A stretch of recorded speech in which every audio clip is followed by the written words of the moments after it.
So my name is Shivam Kumar Jain. I'm pursuing my BCA from Sangam University. So today I'm going to discuss a topic about computer networkings. It is a wide and a big topic to tell you in a few minutes, but I can try my best to. So let's start with the definition of computer networking. So computer networking is the practice of connecting various computing devices to facilitate the sharing of resources, data, and applications. This interconnection empowers devices to communicate and collaborate significantly, enhancing productivity and efficiency in completing tasks across networks. तो basically computer networking क्या है? अलग अलग computers को एक चीज़ में जाके connect करने की बेसिकली कंप्यूटर नेटवर्किंग क्या है कि डिफरेंट कंप्यूटर डिवाइसेस को एक दूसरे में कनेक्ट करके हम जब डेटा वगैरह ट्रांसफ़र करते हैं एक दूसरे में तो एक चेन जो बन जाता है उसको ही कंप्यूटर नेटवर्किंग कहते हैं.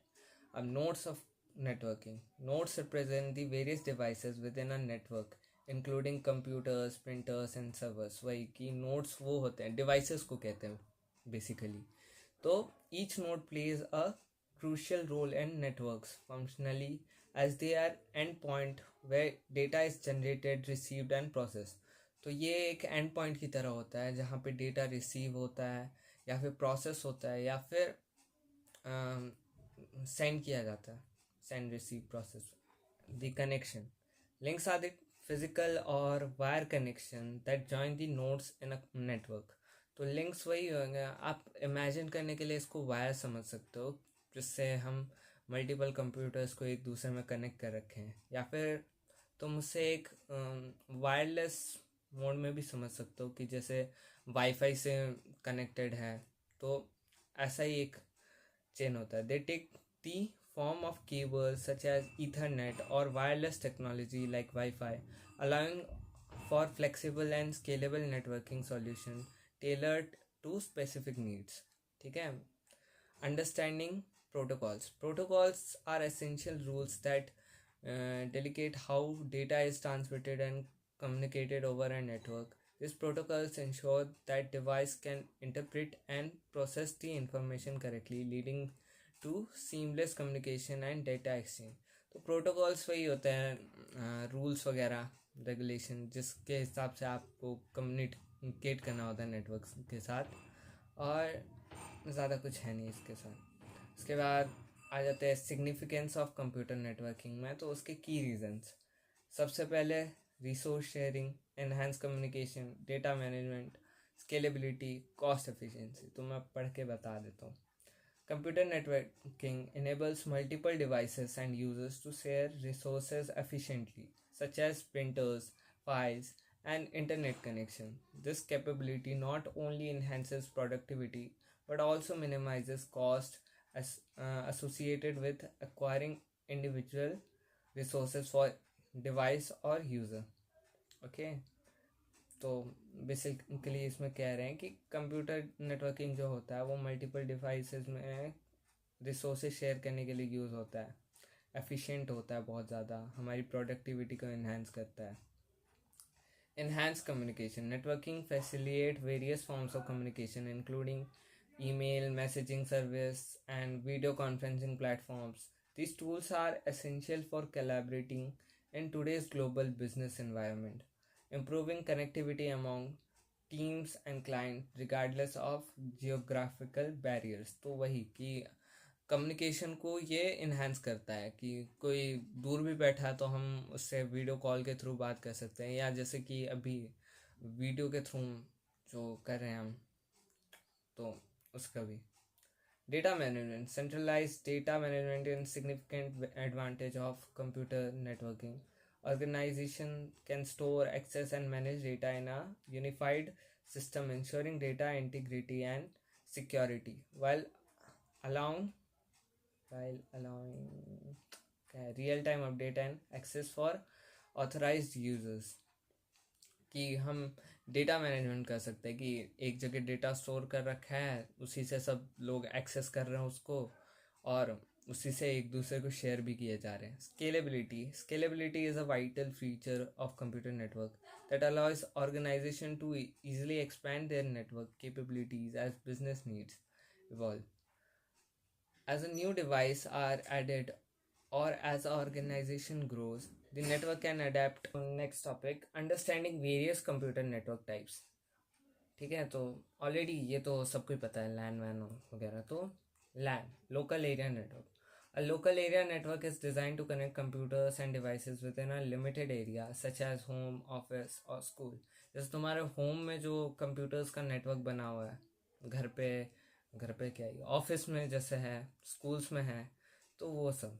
Data transfer and resources sharing make it ideal for environment where devices are close proximity. मतलब इसका रेंज कम होता है. बेसिकली तुम्हारे जो ऑफिस के जो लैपटॉप्स वगैरह हैं एक दूसरे से कनेक्टेड, तो वो सारे लोकल एरिया नेटवर्क में आएंगे. वाइड एरिया नेटवर्क, ये हाँ नाम से ही पता चलता है कि वाइड रेंज कवर करता है. तो ये हो जाता है जैसे wide area network vans covers large geographical distance connecting multiple local areas network. अब वाइड एरिया नेटवर्क के अंडर में ही बहुत सारे लाइन्स आ जाएंगे कि जैसे एक ऑफिस है, उसके अंदर ही मल्टीपल मतलब ऑफिसेज आ रखे हैं. एक कंपनी के अंदर मल्टीपल ऑफिसेज हैं, तो उसी के अंडर है. The most prominent example of वैन is internet which links million of devices across the globe allowing the extensive communication and data sharing. वही एक प्रोमिनेंट एग्जाम्पल अपना इंटरनेट ही है, जिससे पूरी ग्लोबल के डिवाइसेस कनेक्टेड है. मैन, मेट्रोपॉलिटन नेटवर्क है. तो metropolitan area network is a larger than LAN but smaller than वैन. ये जो होता है वो लैन से तो बड़ा होता है बट वैन से छोटा होता है. टिपिकली कवरिंग अ सिटी और अ लार्ज कैंपस. तो इसका जो कवरेज होता है ऑलमोस्ट एक सिटी के बराबर होता है या फिर एक कैंपस के बराबर, large campus. MANs are usually used to connect multiple buildings for organization and provide high speed connectivity for local users. फिर pan, personal area network. Personal area network मतलब खुद के लिए ही, जैसे घर पे वाईफाई वगैरह लगवा लिया या ब्लूटूथ हो गया उस चीज़ के लिए. तो personal area network pans are designed for short range connectivity, typically within the range of few meters.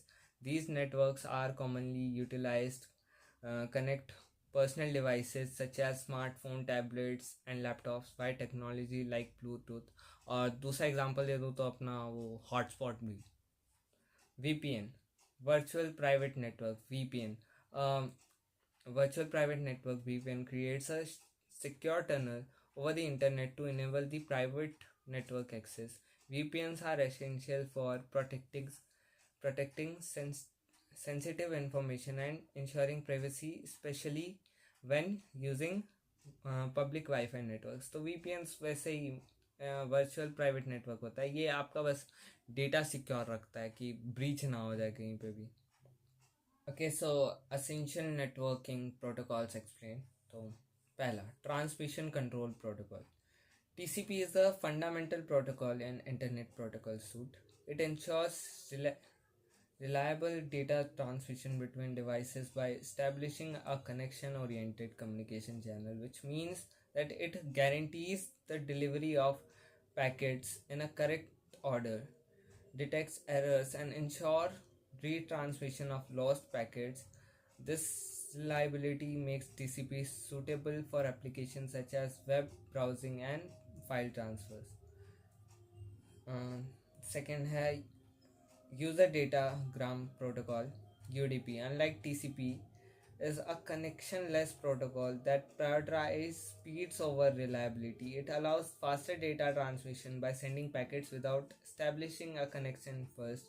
This makes it ideal for applications such as online gaming, video streaming, and VoIP, where speed is critical and occasional data loss is acceptable. However, it does not guarantee the order of delivery of packets. तो पहला वाला जो होता है वो computer के बीच में पहले कनेक्शन इस्टेब्लिश करता है TCP वाले में, एंड उसके बाद वो जाके अपना जो पैकेट्स है वो शेयर करता है, वो भी एक करेक्ट ऑर्डर में। बट यूडीपी में ऐसा नहीं होता। ये कनेक्शन इस्टेब्लिश कर लेता है पहले, और फिर मतलब सॉरी सॉरी कनेक्शन इस्टेब्लिश नहीं करता है ये पहले, लेकिन ये पैकेट्स एकदम हाई स्पीड डेटा में जाके ये शेयर कर देगा, और इसको फ़र्क नहीं पड़ता कि आप किस ऑर्डर में ये सेंड कर रहा है, ये बस भेज देगा। जैसे छोटा फाइल है तो उसको पहले भेज देगा, लार्ज फाइल को धीरे धीरे, ऐसे ऑर्डर नहीं देखेगा ये। उसके बाद hyper text protocol HTTP, basic सबसे ज़्यादा जो यूज़ होता है। Hyper text protocol is transfer protocol, HTTPS generally देखा ही होगा। HTTP is the foundation of data communication on World Wide Web, WWW पे आता है। It defines how messages are formatted and transmitted, and how web servers or browsers should respond to various commands. HTTPS is the secure version of HTTP, which uses encryption to protect data transmission between user and website, ensuring the privacy and security during transaction, and this is critical for online banking and e-commerce. For file transfer protocol FTP, it is a standard network protocol used for transferring files between a client and a server on a computer network. It provides a way to upload or download files, manages directories, and transfer data across the internet. FTP is widely used for sharing large files and is essential for web developers who need to manage website files on a server. फिर Simple Mail Transfer Protocol SMTP. SMTP is an internet standard for email transmission across IP networks. It facilitates the sending of email from a client to a server or between servers. SMTP operates on a push model, meaning it pushes email to the receiving server, making it backbone of email communication. Understanding SMTP is crucial for anyone looking to implement or troubleshoot the email services. Then उसके बाद है networking model. तो सारे model इसके describe करने चल गया तो फिर बहुत ज़्यादा ये अपने आप में ही बहुत बड़ा टॉपिक है, तो एक ही ओवरव्यू दे देता हूँ OSI मॉडल का। The OSI open system interconnection model is a framework that standardize networking protocols into 7 distinct layers, each with a specific role in data communication, ranging from the physical transmission of data to application level interaction. मतलब OSI जो है 7 stages में, ऐसे layers में separate हो रखा है, जिसमें हर स्टेज पे एक रोल उसको डिफाइन कर रखा है। जैसे कि फिज़िकली कोई ट्रांसमिशन कर रहा है या फिर एप्लीकेशन से इंटरेक्ट कर रहा है, उन हर चीज़ से उसको स्टेज पे उसको डिफाइन कर रखा है। Exploring network topology. So network topology तो physical arrangement of computer system या नोड, जो हमने प्रीवियसली पढ़ा था, सिस्टम को नोड ही कहता है, which is connected to each other via communication medium is called topology. अब कितने टाइप्स के टोपोलॉजी होते हैं? तो बस, रिंग, स्टार, मैश और हाइब्रिड और ट्री, इन टाइप्स के टोपोलॉजी होते हैं। बस वाला सेम है, एक स्ट्रेट लाइन है जिसको आप वायर समझ लो, तो उस वायर के थ्रू सारे सिस्टम्स कनेक्टेड है, तो वो हो गया बस टोपोलॉजी। रिंग टोपोलॉजी में वही होता है कि रिंग शेप का वायर है, उसमें आपके सारे सिस्टम जो है वो कनेक्टेड है, तो वो हो गया रिंग टोपोलॉजी। स्टार टोपोलॉजी में क्या होता है कि बीच में एक हब है एंड उससे फिर आपके सिस्टम्स कनेक्टेड है। उसके बाद मैश जो होता है वो स्टार टोपोलॉजी नहीं। अब मैश टोपोलॉजी में क्या होता है कि जैसे रिंग टोपोलॉजी की डिसएडवांटेज थी कि उसमें सिस्टम्स कनेक्टेड तो है पर वो सबसे डायरेक्टली कनेक्टेड नहीं होते, तो इसमें बस क्या करते हैं, सिस्टम्स को आप डायरेक्टली भी कनेक्ट कर देते हैं वायर्स के थ्रू। हाइब्रिड टोपोलॉजी समझ के ही सुन के ही पता चल रहा है।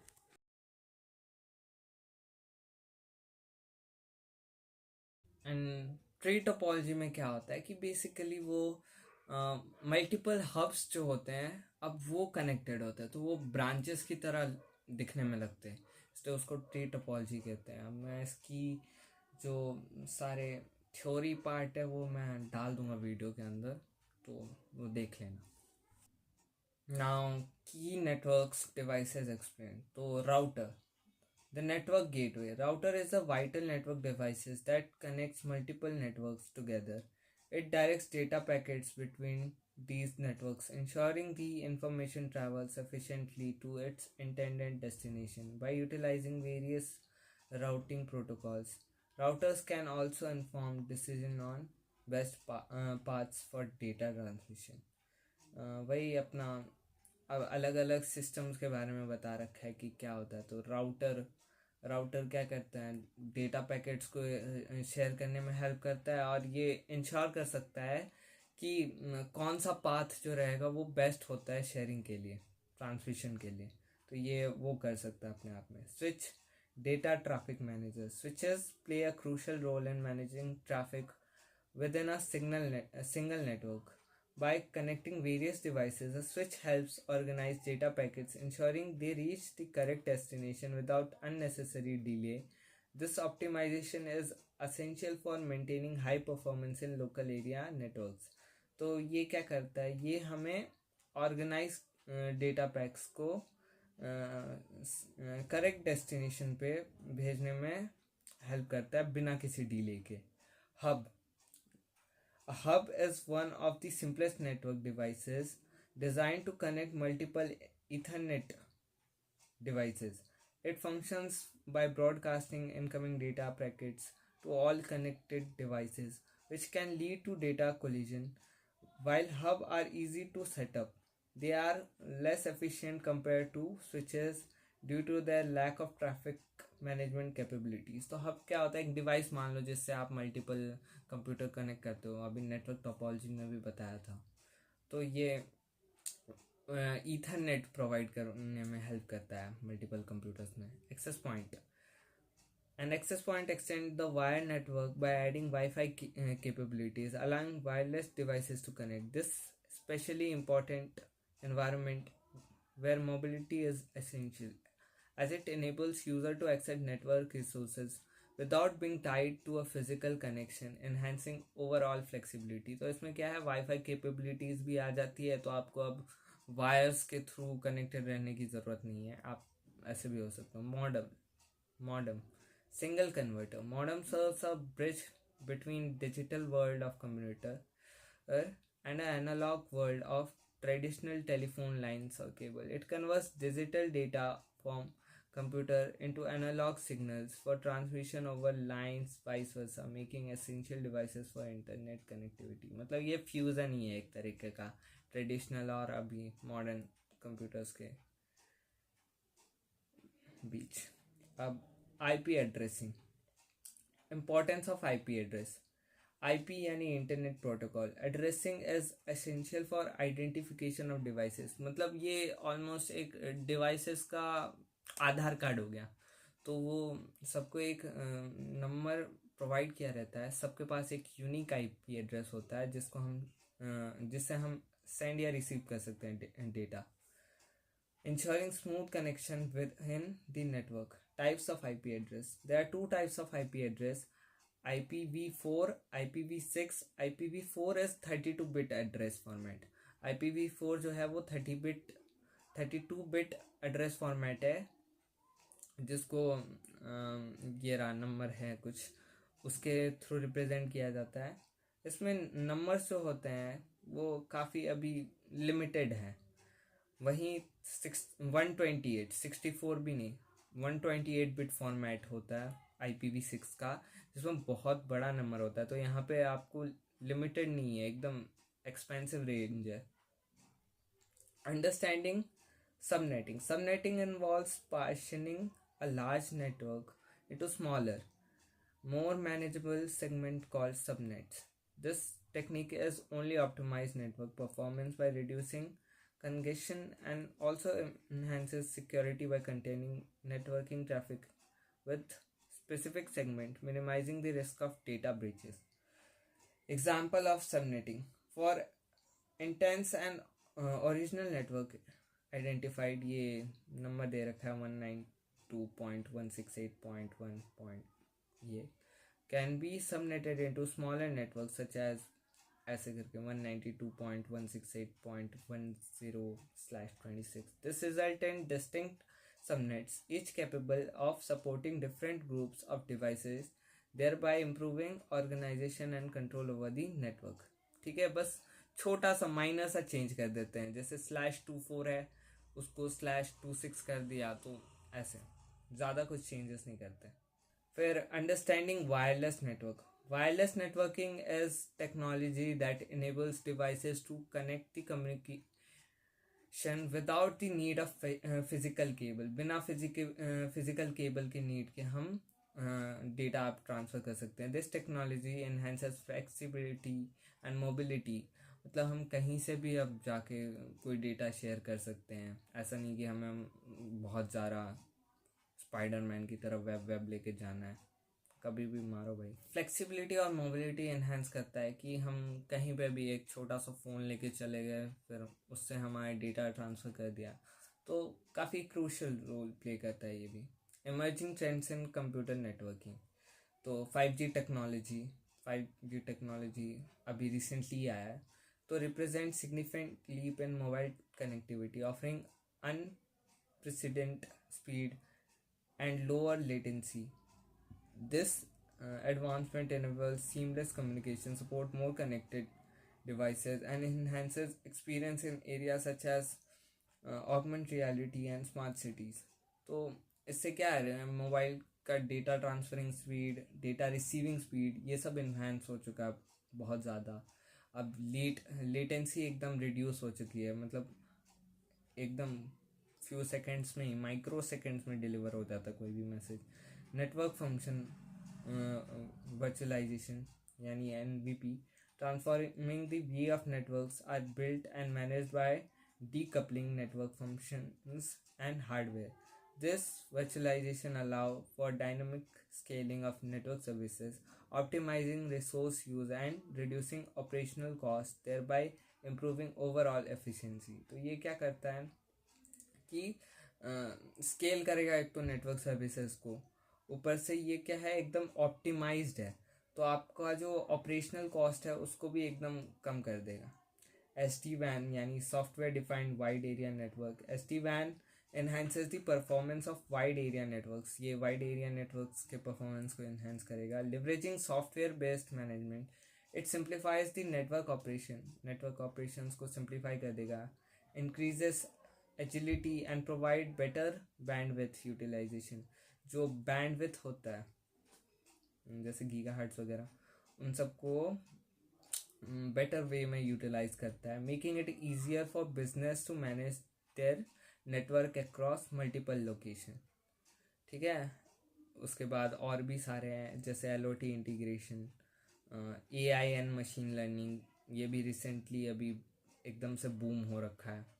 उसके बाद conclusion, the future of computer network is bright and full of potential. पता ही है हमें.